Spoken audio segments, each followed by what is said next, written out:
here's what we're going to do. We're going to acknowledge the mistakes by updating people on how bad this thing is. So let's talk about the numbers.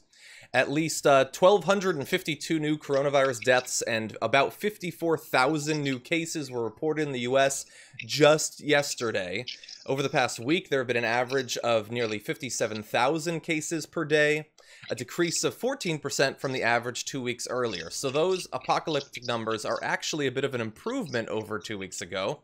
As of Thursday morning, we're closing in on 5 million people in the US who've been infected with the coronavirus, and at least 158,500 have died.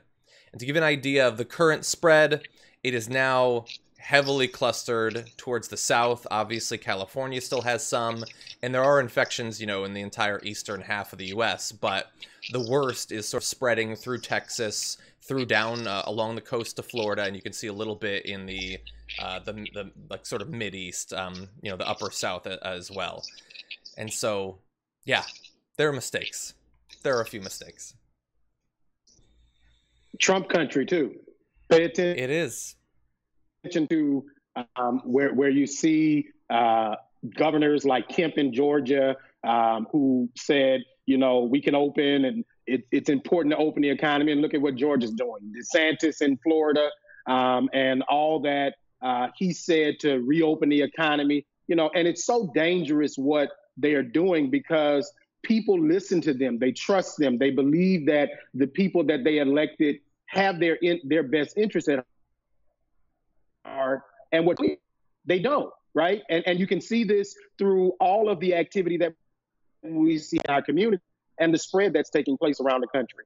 Yeah.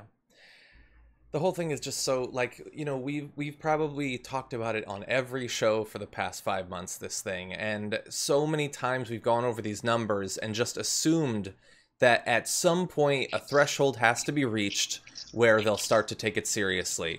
And then we blow past, you know, all of these different lines. 100,000 deaths wasn't enough, 150,000 deaths wasn't enough. And you just start to wonder, is there any line where they will, like we're going to be talking about later, in terms of the coronavirus, like, stimulus bill, they're still just like bickering back and forth as weeks roll by, as if it's like, yeah, it'd be nice if we got something done, but it's not a priority or anything like that.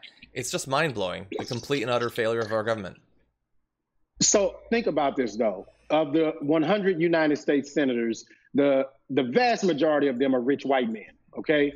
And we're talking about them debating whether or not people who don't have a job should get $600 a week to be able to pay their bills. They're saying it's an incentive not to work, rather than seeing how dysfunctional our government is, that it allows poverty wages to exist that give us the condition that we're in, where when something goes wrong and people need these government benefits, that they could not survive. Louisiana, without the coronavirus aid, our unemployment benefits are like $240 a week. The average person gets about $216 a week. Who can survive on that, right? And to think that these men are sitting there, the only reason the economy has remained remotely stable in any capacity is because of these benefits. And now Republicans are attempting to reduce these benefits. It's almost as if they're asking for the bottom to fall out. Yeah. And you know, they're able to, because when the bottom falls out, they're going to be floating above it. Like, it doesn't actually affect them. Isn't that weird? Like, that we have a government of like a totally different class than the people they're governing? Well, that happens to be our fault, though, as voters, because as voters, we have got to say we want people of the people, for the people, and by the people to represent us. And these people are not of us. They're not from the same communities as us. I don't know anybody with a gold toilet like Trump. I don't know people who live in the luxury and savagery that he. Maybe the Southern white voters in Louisiana, Alabama, who earn some of the lowest wages in America do, right? Maybe they work for these people and there's a desire to become them. And people who want Trump to change, a leopard don't change his spots. I don't think so. Certainly not at this point.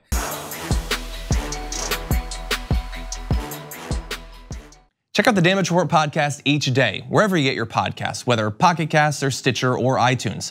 You can join me as I give you the news and stories you want, with a range of co-hosts and interview guests jumping in on the fun each day. Again, that's the Damage Report, wherever you get your podcasts. And if you get them at iTunes, don't forget to rate and review. Sometimes I'll read them live on the show.